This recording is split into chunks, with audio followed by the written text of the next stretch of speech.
Welcome to Speaking from Experience, a District 123 podcast hosted by Ayesha Hussain. With Toastmasters International spanning over 148 countries, with more than 270,000 members, the annual quest for excellence unfolds as more than 30,000 members compete for the top spot at the World Championship of Public Speaking. District 123 has been a launching pad for many of these Toastmasters determined to compete at the world stage. In this podcast, you'll have the pleasure of hearing from some of those accomplished speakers as they share their experiences and reveal what it took to achieve excellence in the world of public speaking. Get ready for insightful conversations with members from District 123 as they share with you their journey to greatness. Hello. Welcome to our very first Season 1, Episode 1, Speaking with Experience, with your very own host, Ayesha Hussain, presented by District 123. And our very first guest is 5 times district champion, 4 times semi-finalist, and brace yourselves, in 2021, 3rd place winner at World Championship of Public Speaking, thus becoming first in 25 years out of Southern Ontario, first Canadian of Southern Ontario, bringing back home the trophy. Now, for a few who don't know what World Championship of Public Speaking is, it is Olympics of Public Speaking. And I know most of you have already guessed who my guest is, but you've only guessed his name. What you don't know is he's famous, he's known, he's charismatic. He is Roger Caesar. Well, thank you very much, Ayesha. I'm so happy to be here with you. Really appreciate it. Thank you for having us here. And as we just said, that he brought the trophy home, we have a special treat. Not only do we have the guest, we will show you how he brought the trophy home. He brought it beginning with the speech called Didn't See It Coming. Didn't see it coming. As the rain cascaded onto the windshield of the car, I quickly tried to gain control of it by placing one hand on the steering wheel, the other frantically wiping the fog that had formulated on the glass. Suddenly, I could feel the vehicle veering to the left, then right, then sputtering, stalling, and stopping on the side of the road. Many thoughts ran through my mind. What happened? How did I get here? Could I have done things differently? And then it hit me. Roger, you are one stubborn fool. Contest chair, and anyone who's ever wished they could turn back the hands of time. Life has a funny way of teaching you the most predictable lessons at the most unpredictable times. Who knew that 6 words would change me forever and could change your life too? It all started when I was 18 years old, ready to begin college, when my dad came to me enthusiastically and said, "Raj, boy, I'm real proud of you, you matured." Did I all of a sudden become his favorite? Because I started laughing, wondering, who is he talking to? But I let him finish. You worked 2 jobs, showed great responsibility. Today you get your own car. Now I'm thinking, did Christmas come early and I didn't get the memo? Or is this Dad's brilliant plan to get rid of me quickly? You decide. But on that day, true to his word, we searched for that perfect car for me. And there it was, as if the heavens had opened up around it. A red sports car, drop top, mag wheels, 2-seater. Girls. Now, Dad looked at the car, looked at me, looked at the car. We'll take this one. A Ford Taurus. Snapped the dream right out of me. I see he picked the perfect car for him. Have you ever had your dreams crushed right before your eyes? Yet Dad's words were simple. Son, it's your first car. Take care of it and be grateful. Plus, you could take the family around if we need you to. I was Uber before Uber became Uber. Now, I know what you're thinking. What a spoiled brat, right? I mean, at least I got a car. And in hindsight, maybe I was. But it wasn't my perfect car. In fact, I hated it. Didn't appreciate it. And from that moment on, did the bare minimum to take care of it. Car fluids? A car wash? Oh, man, I'll let the rain take care of that. And gas? $5, please. I just simply didn't care. Have you ever been there? It took one night out with friends for me to truly understand what Dad meant. And while driving, I could distinctly smell something coming from the hood of the car, but I ignored it. And on the way home, I could smell something again, but I ignored it. It wasn't until smoke started billowing out of the hood of the car that I realized, well, maybe I should have put those fluids in after all. And that's when the car started to sputter, stall, and stop, leaving us stranded and scared on the side of the road. Why didn't I do things differently? Why did I wait? Now, frustrated, I knew my only choice was to call. Dad, have you ever called your parents at 4 o'clock in the morning? Was it anything positive? When Dad arrived, his expression, cold as ice. If his eyes could talk, they would speak volumes. But he said, and at home, he asked, when did you know? Since 9 o'clock. The disappointment in his eyes crushed my spirit. And as he laid his hands on my slumped shoulders, what he said next, I will never forget. Son, the next time you're feeling ungrateful for what you have, learn to appreciate your blessings and don't wait until it's too late. Don't wait until it's too late. Those 6 powerful words have remained with me to this day because over time I've learned that it's more than just a car. You see, Dad's lesson was that in life, it's about the value and appreciation we place on what we have and the relationships we forge. So let me ask you this. Come here. Is there anyone or anything in your life that you may be ignoring, taking for granted, and the situation is billowing out smoke? Is it sputtering, stalling, or possibly stopping on the side of your life's road? Because on that night, I didn't see it coming. But the moment I decided to take Dad's advice, my appreciation for everything changed. And when I didn't wait until it was too late, relationships improved. Everything from family to friends, heck, even my car. Because it's not about what you drive. It's what drives you. And now I'm driven by my blessings. Are you?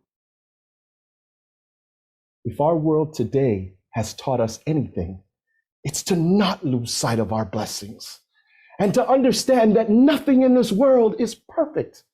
But you have the power to ignite your engines and fuel what is perfect for you. The things you have, the people you love, and those precious moments you share. After all,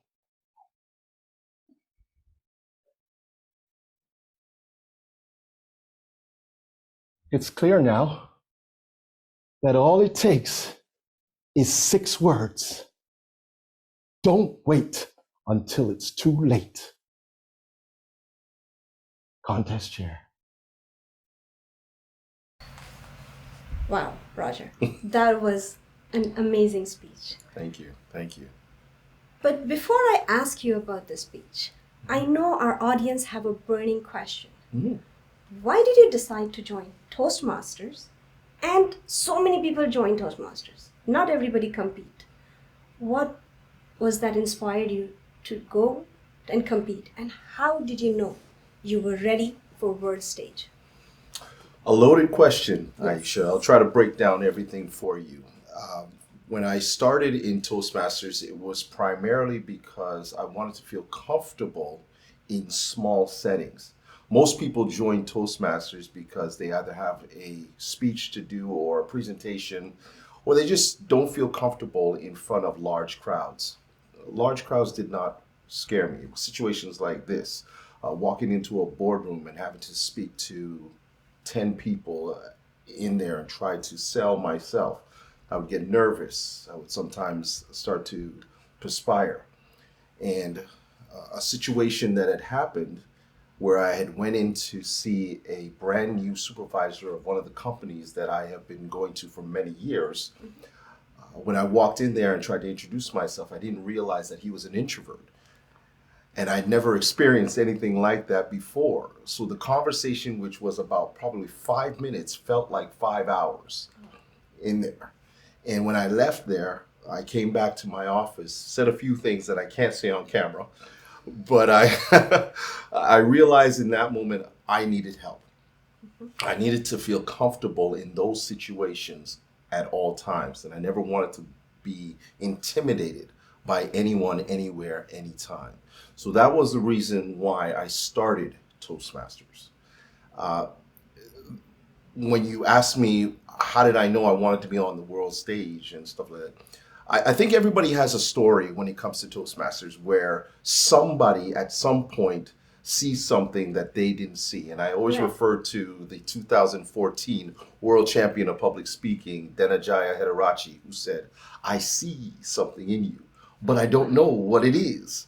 And I think that's exactly what it was for me. I did my first icebreaker speech, and when I finished, a gentleman was sitting on the far left side. His name is Sanjay Sharma. I've talked about him many times. And he came over to me and he put his hand on my shoulder and he said, "You're going to be a champion one day. I can feel it." And I laughed at him. I laughed hysterically. I said, "That's not what I'm here for. I am literally only here to feel comfortable in small settings."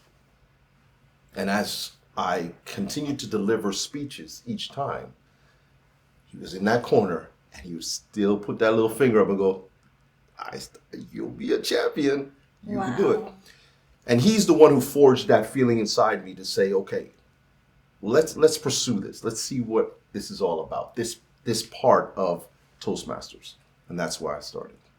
Yeah, I think that was what it was. It was him doing that. I've always been the type of person who loves a challenge. Right. You challenge me, I will go the distance for that challenge. And when he kept saying that to me, I realized if he's seeing that, then let me see if I can challenge myself to do the same. It is always nice to have that one person who can see that skill that you've not seen it yourself. Of course, of course. That brings me back to the speech. The speech, I'm sure, has touched the audience in many ways. I mean, it got you the trophy. So I want to ask you, why that particular speech and what it signified to you?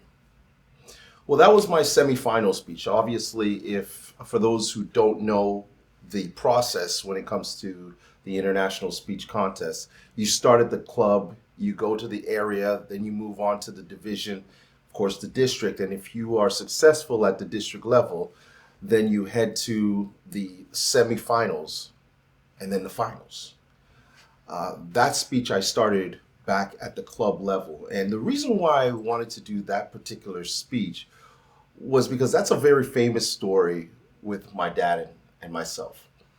And of course, every time we talk about it, we laugh because it truly showed how ignorant I was to understanding the beauty of appreciating the things that are given to you.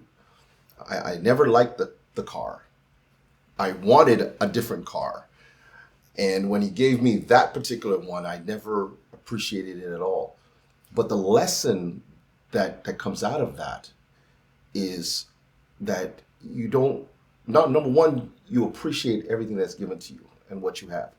But number two, the main message was don't wait until it's too late, because in this particular story, because I didn't take care of it, because I didn't look after it, it broke down on me.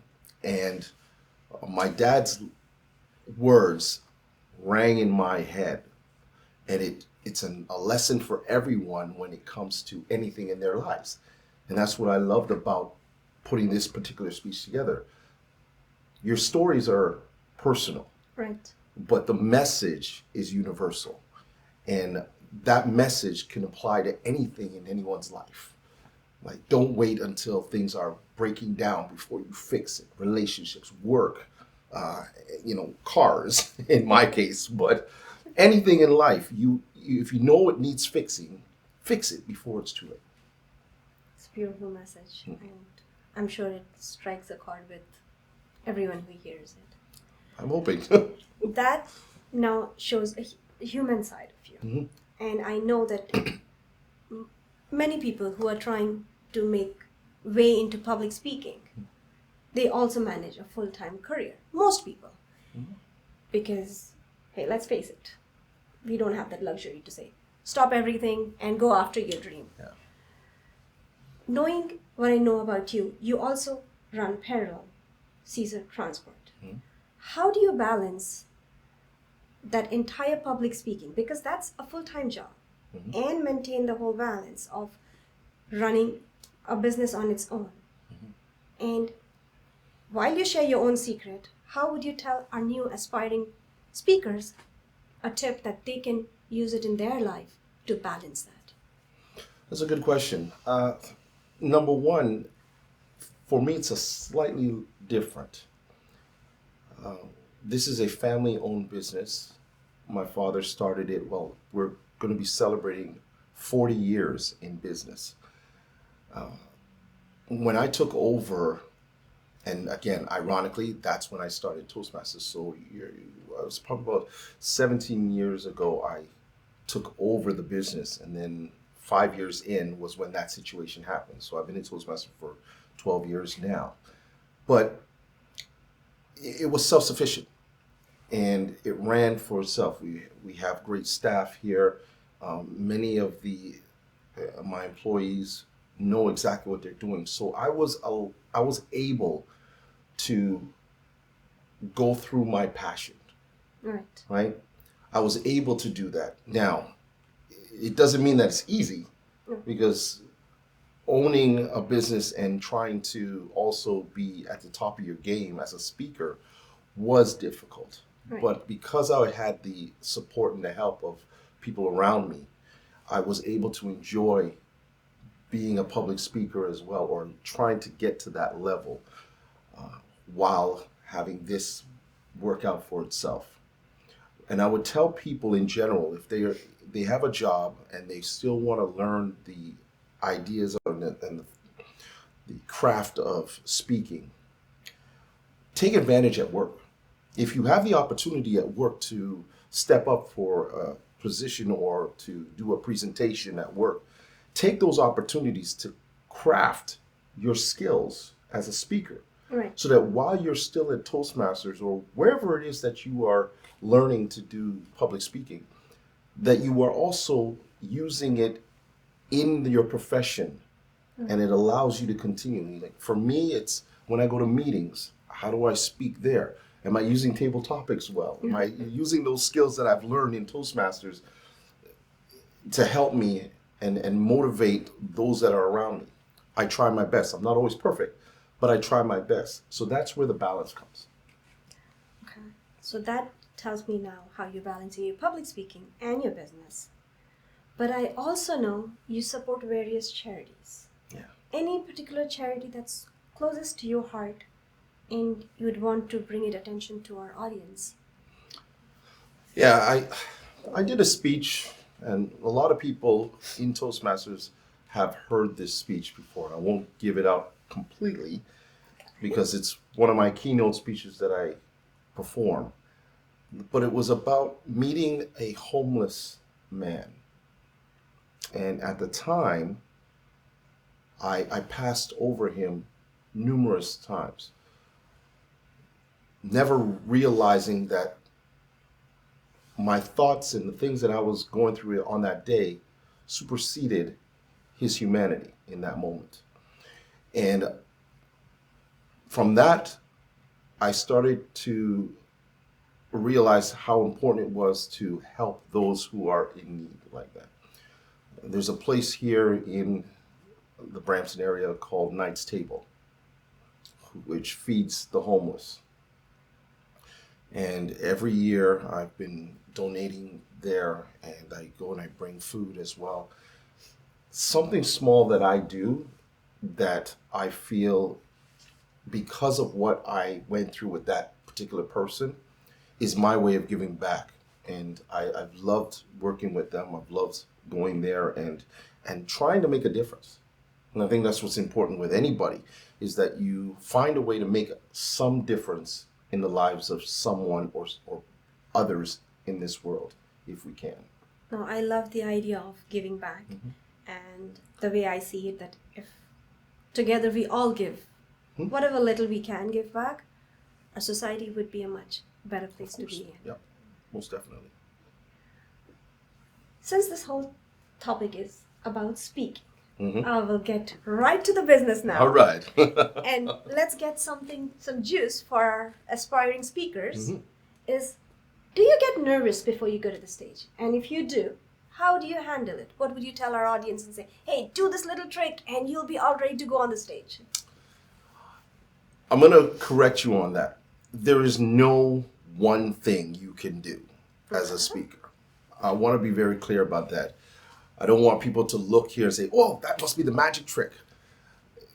Everybody has their own certain ways in which they can handle nervousness. I have been able to handle it by using music. Oh, yes. Many people who know me know that I love music. I always give this little joke that when my daughter was 3 years old, she was sitting in the back of the car and we're driving along, and of course I have some music playing at the time, and the best part of that song came along, and of course I started bobbing my head and moving to the music. And in the back, my daughter turns around and goes, "Yeah, Daddy, your neck knows." What I realized in that moment is how beautiful music can change your entire mood. You can have a bad day, jump in your car and hear your favorite song playing, and the first thing you will do is either crank it up or start moving your head to that music. It'll change your whole view of that moment. That's what music does for me. I have my job in the daytime, but when I go on stage, music takes me away from all of the hustle and bustle of what happened during the day, and allows me to calm myself down, get into a nice frame of mind to go on that stage. Number two, you can use yoga, you can use stretching, you can use meditation, you can go for a walk. Anything that allows you to be relaxed before you speak is important. And I tell this to even to my clients. Find something that allows you to feel very relaxed before you speak. Now, you will still be nervous because everybody gets nervous. Even I do. But you learn to, as they say, put the butterflies in formation, right? You put them into formation, and so that they're not going all over the place. And also understand that wherever you are speaking, they are there for you. They want to hear you. Yes. So be that person that entertains whatever it is, even if it's a presentation at work. You are going out there to make sure that you help motivate, inspire, or inform your audience. Right. Because they are there for you. So if you have that mentality that, hey, they're here for me, I'm going to go out there and I'm going to do what I have to do to make them feel good, then it's a lot easier. But before that, find something that allows you to be relaxed. Music is one for me. Interesting. Music does calm me. Actually, I have different music for my moods. So do I. So now that we've dealt with nervousness and we are on the stage. Question for you would be that how important it is to bring your authentic self, to be able to be vulnerable, that you connect to the audience, and how do you decide when to stop? As in, nobody's 100% vulnerable on the stage.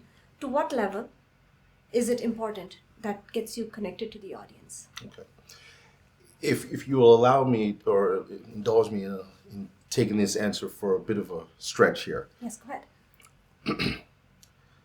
I often tell people that your stories are the gateway to your soul and the pathway to an audience's heart. I'm going to repeat that. Your stories are the gateway to your soul and the pathway to an audience's heart.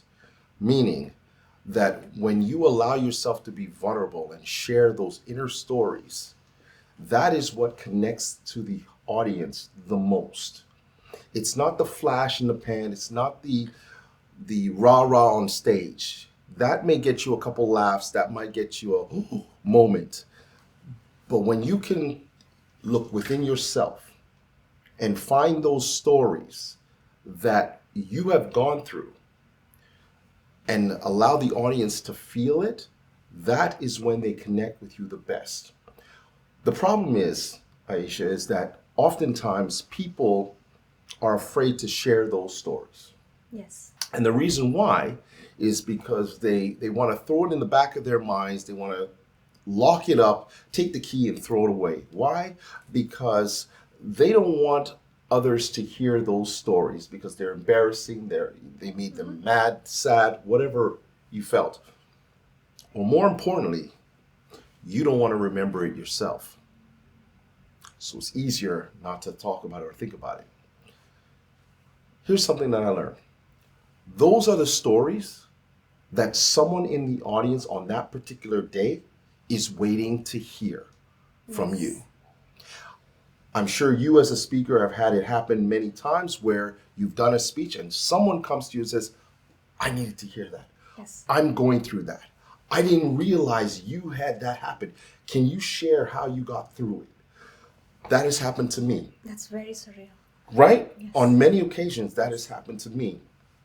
I'll give you an example of one really quickly where I went and I spoke at this place. I was doing a speech about fear and overcoming that fear and not letting fear fool you, but let it refuel you. And there was a gentleman that came up to me after everybody came over and he said, I wasn't going to come here today, but I saw your poster all over the office. And I said, well, I don't know who this guy is, so let me just go and check it out. And he said, I'm so glad that I came because at 4 o'clock today, I am supposed to be going to the lawyer's office and signing papers to divorce my wife. I've always felt it was her fault, and I blamed her for many of the things that went wrong in our relationship. He said, after listening to you, I realized I was fearing what I had done and masking it as her problem, not mine. That's deep. And I appreciate your speech today. And I think I'm going to go there and try to work things out. That's the power of your speeches. When you think that it's an embarrassing one, which it was an embarrassing speech that I gave, but I was having fun with it. But at the same time, there's a person who's in that audience who's waiting for that particular moment to happen so that they can say, okay, that makes sense. And that's the same with this speech that I did, the semifinal speech, and even my World Championship final speech as well. How many people have reached out to me and said, my God, you know what? I've been waiting too long. I've been waiting too long on this, and I had this thing that I had to fix, and I never fixed it, and I never worked on this relationship. These are the things I've been going through, and this speech resonates with me. Yes. So that's what it is. Your stories are the gateway to your soul and the pathway to an audience's heart. Never worry about sharing your stories. But I will add this. Make sure that you have dealt with that problem before you share the story. If you have not dealt with the embarrassing or the sad or the heart-wrenching moment that you want to share, chances are you will take your audience over the edge. And as speakers, we are taught you bring the audience to the edge, but you never make them go over by emotion. Agreed. In words of David Odie, when I was doing the World Championship class with Craig Valentine, he said, "You speak from your scar, not your wounds." Yes, yes. Heal. Heal first before you share the stories. I made that terrible mistake in 2015. And I can share that if you'd like. I made that huge mistake in 2015 when I went to my very first World Championship of Public Speaking semifinals. My grandmother had just passed away 2 days before I was heading to Las Vegas. And my speech was all about her going there, right? And I did not have time to heal. And it completely affected me when I was on that stage. I was in tears. I made mistakes. A lot of people have remembered that speech for the speech, but I have always remembered it because I did not let myself heal. I went up there with the, how did you put it? The Wound open. The wound open. I went up there with the wound open rather than with the scar. Wow, that was an emotional roller coaster there a little bit. But I'd like to now bring to fun side. All right. We have a little tricks up our sleeve where we are going to request, as a final request here, for this interview would be where Roger Caesar posts a question for our next upcoming guest. So Roger, hit them. Well, for the next guest, the question to you is, what makes you a sensational speaker that people want to hear more of? What makes you a sensational speaker that people want to hear more of? Thank you, Roger. I think they'll be scratching their heads to answer that. It's a trick question. It's a trick question. Be careful. But knowing our guest, we know they'll get it. I'm glad. Thank you for having us and giving us your time. We appreciate it. And that's a wrap from us. Signing off, your host, Ayesha Hussain. Till next time. When I was a young child, my mama told me, son, don't ever let them make you afraid and never let them see you run.